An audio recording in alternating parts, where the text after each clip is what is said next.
Welcome to SS defence academy friends. आज के इस वीडियो सेशंस में मैं आप सभी के साथ डिस्कस करने वाला हूं एसएससी एमटीएस का जो एग्जामिनेशंस 4 मई 2023 को first shift, second shift and third shift में कंडक्ट हुआ है और एग्जामिनेशंस में जितने भी जीके जीएस के प्रश्न पूछे गए हैं उन सभी क्वेश्चनों का रियल आंसर्स इस वीडियो सेशंस में डिस्कस करने वाला हूं।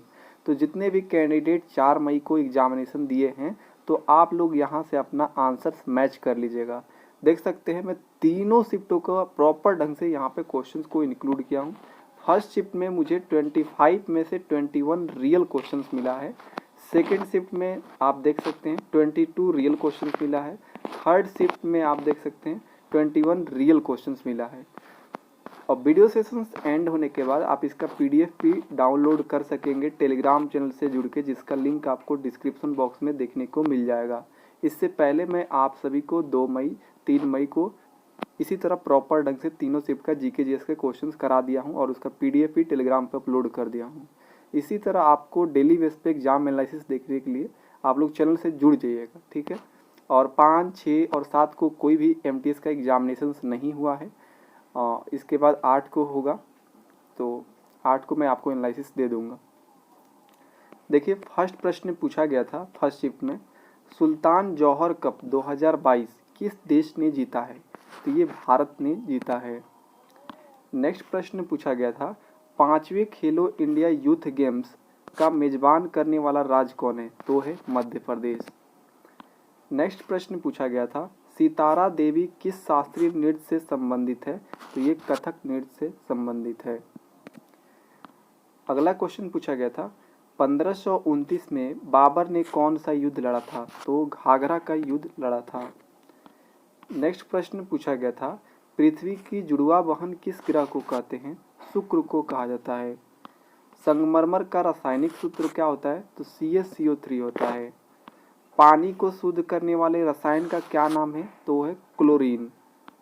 प्रधानमंत्री ग्रामोदय योजना कब शुरू हुआ था? 2000 ईस्वी में शुरू हुआ था।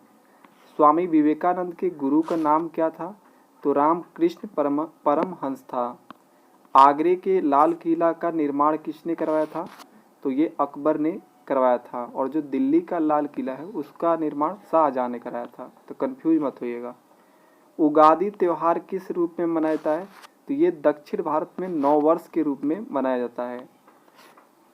कंगनी, कोदो, कुटकी क्या है? तो ये मोटे अनाज है। कैबिनेट मिशन भारत कब आया था? तो 24 मार्च 1946 को कैबिनेट मिशन भारत आया था।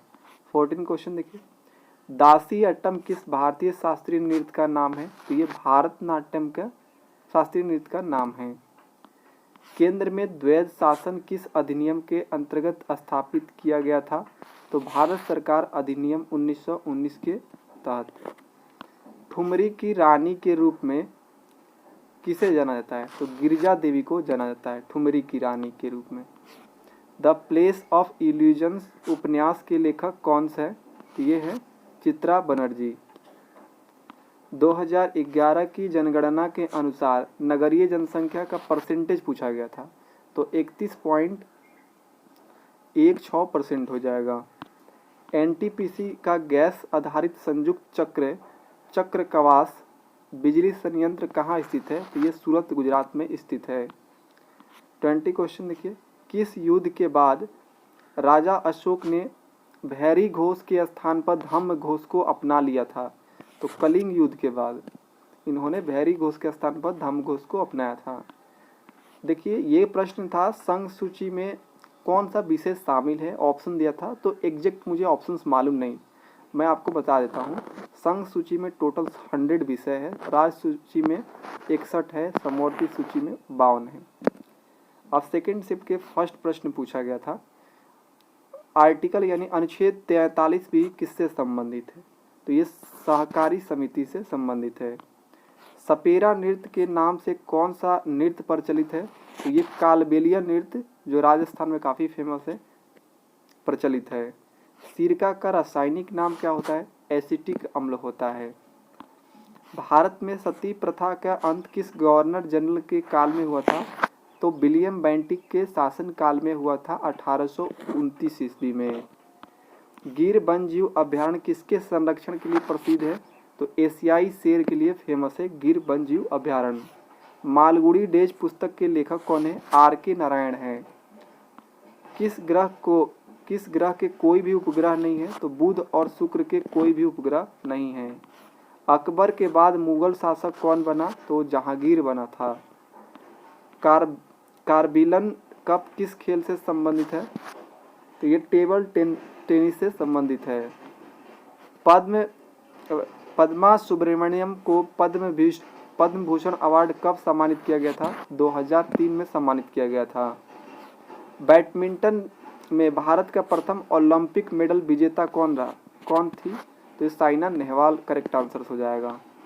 भारत की सीमा कितने देशों से लगती है? 7 देशों से लगती है। बाल विवाह संशोधन बिल 2021 महिलाओं के विवाह की न्यूनतम आयु को कितने वर्ष करने के लिए पेश किया गया है? तो देखिए 21 वर्ष महिलाओं का विवाह की न्यूनतम आयु रखने के लिए पेश किया गया है। पहले 18 था, अब 21 करने के लिए पेश किया गया है। अब देखिए नेक्स्ट प्रश्न पूछा गया था, रावत फाड़ी कहाँ पर स्थित एक ऐतिहासिक गुफा मंदिर है? तो ये एहोल कर्नाटक में स्थित है।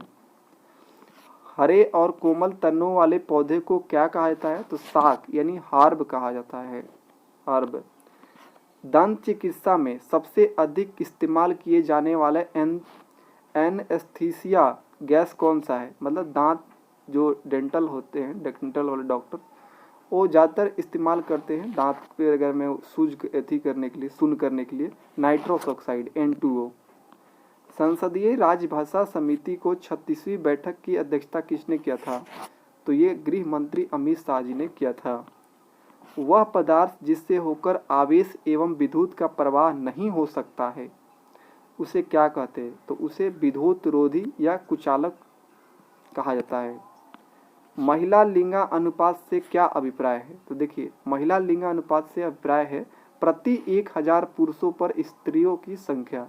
यही महिला लिंगानुपात को दर्शाता है। शुद्ध राष्ट्रीय उत्पाद यानी NNP का फॉर्मूला क्या होता है? तो देखिए जब भी आप सकल राष्ट्रीय उत्पाद में से मूल्य ह्रास को घटा लेंगे तो शुद्ध राष्ट्रीय उत्पाद बच जाता है। चावल को उगाने के लिए किस प्रकार का तापमान, आर्द्रता और वर्षा की आवश्यकता होती है? तो उच्च तापमान, उच्च आर्द्रता और वर्षा की जरूरत होती है। अब देखिए यहाँ से थर्ड शिफ्ट के फर्स्ट प्रश्न देखिए कह रहा है नाटी किस राज्य का सबसे प्रसिद्ध नृत्य है? तो नाटी जो है ये हिमाचल प्रदेश का प्रसिद्ध नृत्य है। नेक्स्ट प्रश्न पूछा गया था प्रसिद्ध संगीतकार पंडित किशन महाराज किस वाद्य यंत्र के साथ जुड़े थे? तो ये तबला वादक से जुड़े थे। कौन सा कोशिकांग का हिस्सा नहीं है? तो देखिए ऑप्शन ए जो है कोशिका द्रव ये कोशिकांग का हिस्सा नहीं है, जबकि गोल्जी काय, माइटोकॉन्ड्रिया, अंतःप्रद, बेपी जालिका ये सभी क्या है? कोशिकांग का हिस्सा है। नेक्स्ट प्रश्न पूछा गया था संविधान का भाग 4 किससे संबंधित है? तो ये राज्य के नीति निर्देशक सिद्धांत यानी DPSP से संबंधित है। काल बैसाखी से प्रभावित क्षेत्र कौन सा है? तो है बंगाल। कुचिपुड़ी और भारतनाट्यम नृत्यांगना मालिका साराभाई को किस वर्ष पद्म भूषण से सम्मानित किया गया है? तो 2010 में सम्मानित किया गया था। किस दशक में भारत की जनसंख्या की वृद्धि दर ऋणात्मक रही थी? तो 1911 और से लेकर 1921 का जो दशक था इसमें जनसंख्या की वृद्धि दर ऋणात्मक रही थी, -0.31% की देखा गया था ऋणात्मक। बैडमिंटन कोर्ट कितने मीटर लंबा होता है? तो इसकी लंबाई होती है 13.4 मीटर और चौड़ाई की बात करें तो 6.1 मीटर। R.K. नारायण द्वारा लिखित पुस्तक कौन सा है? देख सकते हैं आप सेकंड शिफ्ट में भी पूछा गया था और यहाँ भी पूछा गया R.K. नारायण से। तो R.K. नारायण द्वारा लिखित पुस्तक बहुत सारा है लेकिन फेमस मैं बता देता हूँ, Swami and friends, Malgudi day, the guide, ये सभी क्या है? फेमस है, इन्हीं में से कोई होगा। अर्थशास्त्र के संदर्भ में GVA की फुल फॉर्म तो ग्रॉस वैल्यू एडेड हो जाएगा। शिंजो आबे जिनका 8 जुलाई 2022 को निधन हुआ वो किस देश के प्रधानमंत्री थे? तो जापान के थे शिंजो आबे। पृथ्वी की ऊपरी सतह पर कौन सा बल लगता है? गुरुत्वाकर्षण बल लगता है। बृहदेश्वर मंदिर का निर्माण किसने करवाया था? तो चोल राजा राज राजा प्रथम ने करवाया था। महाजनपद वज्जी की राजधानी क्या थी? तो वैशाली थी। राष्ट्रीय जलमार्ग 2 किस नदी पर किसको जोड़ता है? ब्रह्मपुत्र। देखिए कह रहा है राष्ट्रीय जलमार्ग 2 किस नदी पर है? तो ये ब्रह्मपुत्र नदी जो असम में है, और ये जो जोड़ता है सदिया धोबरी को जोड़ता है, सदिया को धोबरी से जोड़ता है। बलबन ने कौन सा फारसी त्यौहार शुरू किया था? तो नौरोज शुरू किया था, नौरोज त्यौहार। तराइनी के सेकेंड युद्ध कब हुआ था? तो 1192 में, और फर्स्ट हुआ था 1191 में। द्वैध शासन की शुरुआत कब हुआ था? 1919 में। कृषि गणना कितने वर्षों के अंतराल में होता है? तो कृषि का गणना जो होता है 5 साल के अंतराल पे होता है। जीव जंतु जो पौधे से अपना भोजन ग्रहण करते हैं किस श्रेणी में आते हैं? तो ये परपोषी यानी हेटेरोस के अंतर्गत आते हैं। लोहे को जंग लगने से रोकने के लिए उस पर जिंक की परत चढ़ाई जाती है, उसे क्या कहता है? तो यशदीकरण कहा जाता है। तो ये रहा तीनों शिफ्ट के जीके जीएस और करेंट्स के क्वेश्चन। आई होप कि आप सभी को एनालिसिस अच्छा लगा होगा। इसी तरह डेली बेस पे एग्जाम एनालिसिस देखने के लिए चैनल से जुड़े रहिए। तो आज के लिए इतना ही, मिलते हैं नेक्स्ट वीडियो में, तब तक के लिए जय हिंद।